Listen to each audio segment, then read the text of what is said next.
ne peut pas être avec nous aujourd'hui, donc je vous prie de vous l'excuser, mais donc je vais essayer de parler à sa place et peut-être de répondre aux questions comme je le peux. Donc voilà, clique pour la première dia. Ouais, le clic met un petit moment à arriver. Voilà, merci. Donc le plan de la présentation est le suivant, c'est ce que vous voyez à l'écran. Je vais d'abord parler rapidement rappeler que le pH n'est pas une grandeur indépendante des autres variables chimiques du sol. Hein, ça peut avoir des effets induits secondaires. La dynamique du phosphore phytodisponible pour les plantes est sous la dépendance de plusieurs facteurs, et donc ça ne simplifie pas son évaluation. Il y a une vision classique de la disponibilité du phosphore suivant le pH du sol, mais elle est sujette à débat, et ce n'est pas un débat qui n'est pas clos. Il y a même a pas mal relancé depuis quelques années. Bon, je rappellerai enfin quelques points sur la bonne mise en œuvre pratique des matières fertilisantes avant d'essayer de conclure pragmatiquement. Donc, premier clic. En introduction, je rappelle que les pratiques de fertilisation, merci, et d'amendement des sols peuvent contribuer à modifier profondément les propriétés. C'est mis en évidence, par exemple, sur le fameux dispositif des 42 parcelles en jachère nue de l'INRA à Versailles, le dispositif où les parcelles reçoivent chaque année les mêmes traitements depuis 1929. Et dans ce tableau, on présente les valeurs mesurées en 1999 de quelques paramètres du sol, sous quelques traitements qui sont listés en colonne à gauche. Par rapport à la situation initiale, donc les paramètres en 1929 sur la ligne bleue en haut du tableau, et même en comparaison au sol témoin qui n'a reçu aucun apport ces 70 ans, surligné en jaune, on constate que diverses propriétés du sol ont évalué en parallèle du pH. C'est typique dans le cas de deux paramètres importants qui vont nous intéresser, le taux d'aluminium échangeable Al3+, complètement à droite, et le cas aussi de la CEC, je précise qu'il s'agit d'une CEC au pH du sol. Ainsi, quand on considère les effets du pH, par exemple sur la mobilité du phosphore, il faut garder en tête que le pH n'évolue pas indépendamment d'autres paramètres, et cela peut interagir avec la dynamique du phosphore et la réponse de la culture. Clic. Voilà, c'est dans la suite. Alors pourquoi c'est important pour la disponibilité du phosphore pour des plantes, ou ce qu'on appelle la phytodisponibilité du phosphore? Quelques rappels quand même sur la dynamique du phosphore dans le sol. Comme schématisé ici, la plante prélève dans le sol des ions orthophosphates, donc H2PO4 ou HPO4 suivant le pH de la solution justement. Et quand on parle de phosphore, en fait, c'est toujours des ions phosphates.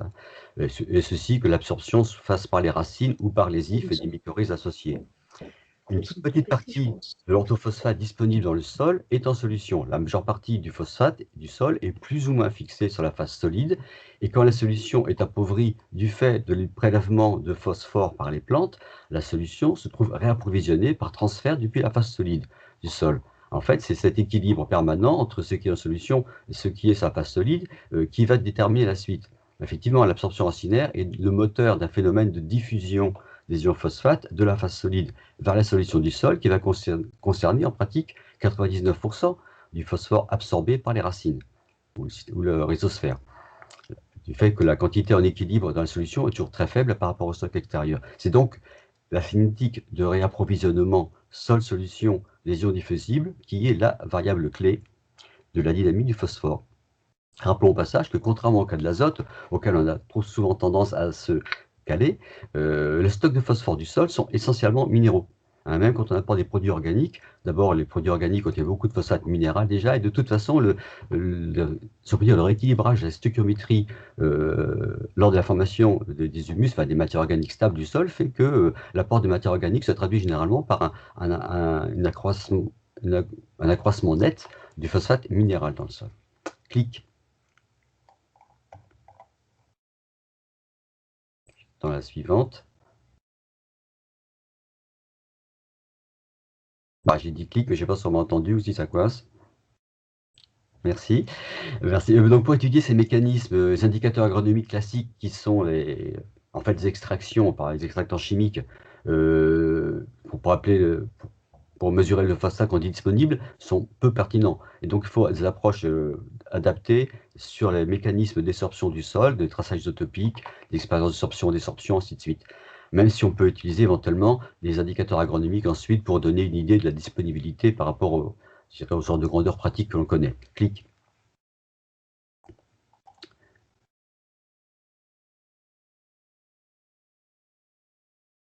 J'attends le clic, mais ça prend toujours un petit peu de temps, voilà.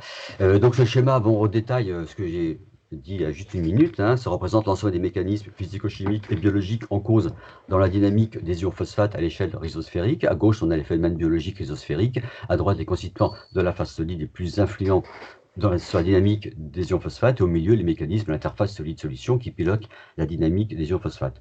Alors, suivant le type de sol, ces mécanismes sont plus ou moins importants, plus ou moins dominants, et la plupart de ces mécanismes sont influencés par le pH. Donc, par conséquent, ce n'est pas le pH directement qui va jouer, souvent c'est le pH sur les mécanismes. Clic.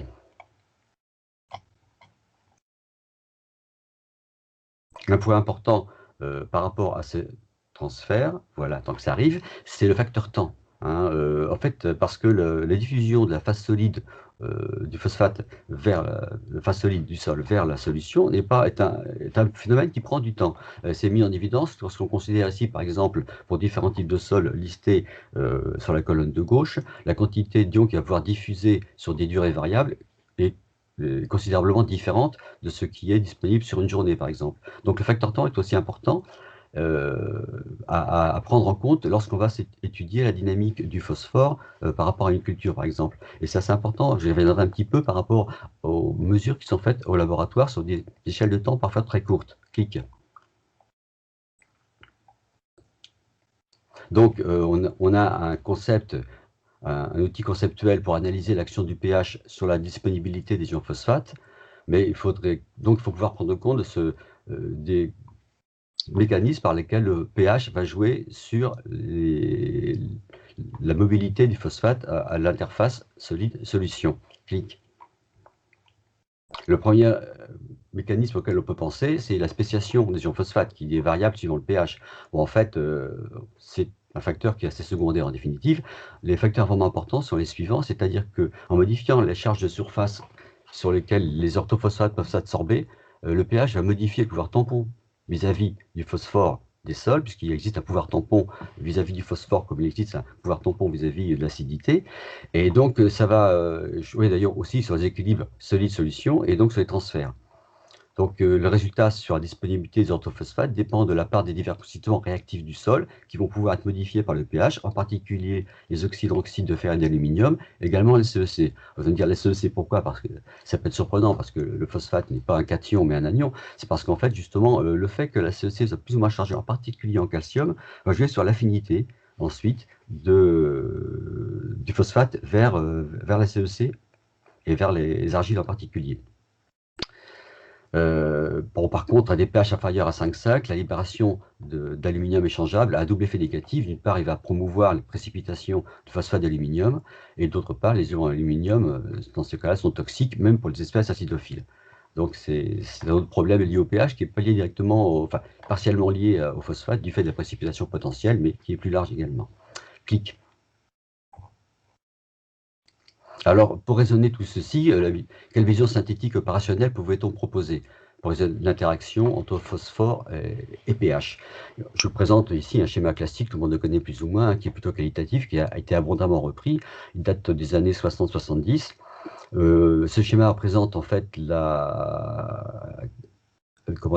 présente plutôt la quantité de phosphore bloqué ou sorbé sur la phase solide en fonction du pH en abscisse. Et on voit que dans cette représentation habituelle, il existe, si on peut dire, deux vallées minimum de rétention du phosphore par la phase solide, qui se situe pour là, à gauche, au pH aux alentours de 4,5, mais dans ce cas-là, on est en situation de toxicité aluminique, donc ce n'est pas un cas très favorable, et une autre vallée dite favorable à un pH genre de 6,5 qui coïnciderait avec un plus faible degré de fixation du phosphore par les minéraux du sol. Par conséquent, la phytodisponibilité du phosphore serait la plus élevée quand le pH du sol serait dans cet ordre de 6 à 7. Bon, mais c'est un schéma théorique et en fait, il n'est pas basé sur les données expérimentales pour le prouver, bien qu'il soit très abondamment repris. Or, ce schéma, actuellement, enfin depuis un certain temps, est très critiqué par les géochimistes qui disent qu'il s'agit d'une croyance basée sur des conceptions dépassées de la chimie du sol. Clic.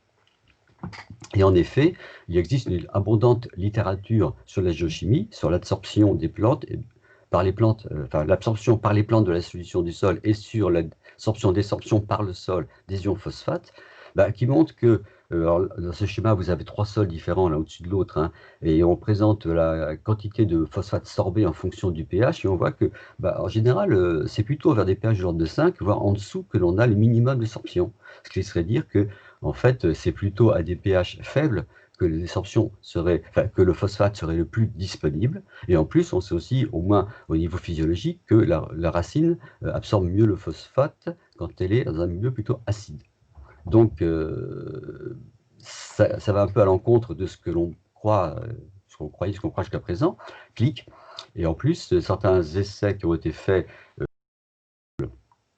que l'on a plus ou moins acidifiés et sur lesquels on a fait pousser au moins pendant quelques semaines des plantes, montrent qu'effectivement, le pH optimal serait plutôt de l'ordre de 5 que de 6 ou 7. Alors, faut que je précise quand même que les pH mesurés ici sont des pH CaCl2. Très souvent dans la littérature internationale, c'est pas du pH haut comme on a l'habitude de l'avoir, mais du pH CaCl2 qui est toujours un petit peu plus bas que le pH haut.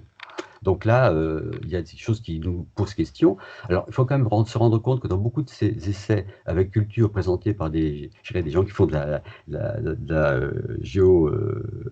physico-chimie au niveau du sol et étudient ces phénomènes-là, on est plutôt sur des essais en milieu contrôlé, sur des pas de temps courts et sur des conditions expérimentales qui s'éloignent assez fortement de ce qu'il y a au champ. Par exemple, dans la figure présentée ici, on est sur des doses d'apport de phosphore et de calcium qui sont de l'ordre de 100 fois ce qu'on fait au champ. Donc, on se pose des questions sur la représentativité. Clic. Alors, comme en tant qu'agronome, je dirais, on préfère plutôt regarder ce qui se passe au champ, on pourrait vouloir chercher des réponses dans des essais de longue durée. En fait, il y a très peu d'essais de longue durée qui croisent les facteurs pH et nutrition, enfin disponibilité en phosphore. J'en ai listé ici quelques-uns. On voit quand même quelque chose de différent de ce que voient les géochimistes dans ce cas-là. Il s'agit là, pour les 3 figures présentées, de 3 types de cultures sur un essai en sol limoneux mené en Bavière. Donc des essais, on a croisé des traitements pH, on a laissé le sol s'acidifier spontanément et on a des pH de l'ordre de 5,3. C'est des essais qui ont duré plusieurs décennies. On a des traitements avec des cholages pour maintenir le pH vers 6,2 ou vers 6,6. Et ce que l'on constate, c'est surtout net dans le cadre de la culture de betterave, donc la figure de droite, c'est qu'en fait, il n'y a pas de perte de disponibilité du phosphore. Enfin, la réponse étant à gauche étant le rendement, on n'a pas de perte de rendement lorsque le pH est remonté plutôt vers 6 ou au-delà qu'à 5.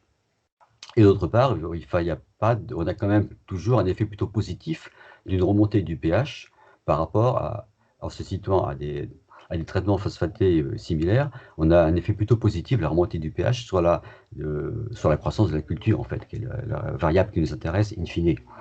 Donc, on peut là-dessus faire plusieurs hypothèses. Hein. Il y a des hypothèses qui sont faites. Je n'ai pas demandé la diapo suivante, là, pour le coup. Donc, s'il vous plaît, si on peut rester sur la précédente, sur les précédentes. Voilà, merci. Il y a plusieurs hypothèses qui sont avancées. Donc, modification par le calcium, parce qu'il s'agit là, non pas seulement de pH, mais de cholage. Donc, on a parti du calcium qui a pu modifier les propriétés de sorption des oxydes hydroxyde de fer. Hein. Et aussi le fait que, quand il s'agit de traitements de longue durée, sur plusieurs décennies, des modifications de long terme, des équilibres physico-chimiques lents, qui n'apparaîtraient pas dans le cas d'expériences de courte durée. Clic. Voilà, alors ça va arriver, c'est les résultats d'essais en Angleterre, sur 2 essais à Rothamsted et à Woburn, où on voit aussi des effets d'interaction positive entre pH et apport de phosphate pour améliorer le rendement, le résultat des cultures. Alors l'interaction positive, elle apparaît sur certaines cultures, en gros en haut sur l'orge de printemps. Alors ça se voit pas très bien, mais il y a des courbes d'ajustement entre la réponse au pH, qu'en abscisse vous avez le pH, en ordonnée vous avez en gros un indice de rendement. On voit que la réponse au pH est meilleure lorsqu'il y a fertilisation phosphatée que lorsqu'il n'y en a pas. Ça se voit un peu sur l'orge de printemps en haut, ça se voit pas du tout sur le vetiver en bas. Et c'est un point encore que je voulais citer, c'est-à-dire que ces interactions pH et traitement phosphaté sur les cultures, ils sont aussi très dépendants de la culture que l'on considère. Voilà. Alors, clic. Voilà, en attendant que l'image apparaisse. En fait, quand on reprend tout ça, on arrive à la conclusion qu'il y a beaucoup de discussions sur ce sujet. C'était une question scientifiquement tout à fait intéressante, cette disponibilité du phosphore en fonction du pH. Mais en pratique, Quand on est sur des gammes de pH qui sont celles qui nous intéressent vraiment, c'est beaucoup plus l'effet fertilisation qui va jouer sur la disponibilité, ici, à un moment donné, la quantité d'ions dissous dans la solution du sol, que l'effet pH, qui lui semble quand même assez plus limité, quoi, en quelque sorte. Voilà, donc il y a peut-être beaucoup de bruit pour rien en quelque sorte en termes d'enjeux agronomiques, même si sur le plan scientifique, c'est actuellement un domaine d'activité assez intense parce que voilà, la géochimie, c'est un peu remise en cause et il y a beaucoup de questions qui se posent là-dessus. Clic. Pour conclure, je voulais parler voilà, de la question quand même pH et disponibilité des matières fertilisantes. Ça reste une question qui reste importante, hein. À gauche, vous avez le cas de fertilisants de type minéraux, hein. Les engrais solubles eau restent à tout pH solubles. Par contre, les phosphates naturels, évidemment, leur solubilité dépend beaucoup du pH. Et donc, ça limite leur mise en œuvre. Si la figure de droite illustre la dépendance possible au pH de la valeur fertilisante de produits issus de recyclage. Ici, en particulier, il s'agit d'un produit fertilisant issu de traitements biologiques d'effluents de laiterie, donc riche en calcium, et on voit que son efficacité qui est représentée en ordonnée augmente quand le pH diminue. Donc c'est aussi une question nouvelle. Bon, l'efficacité relative aux sols naturels et produits solubilisés, on la connaît assez bien pour les produits minéraux, mais pour les produits organiques, c'est issu de recyclage, il y a tout un travail à faire et à prendre en compte. Clic.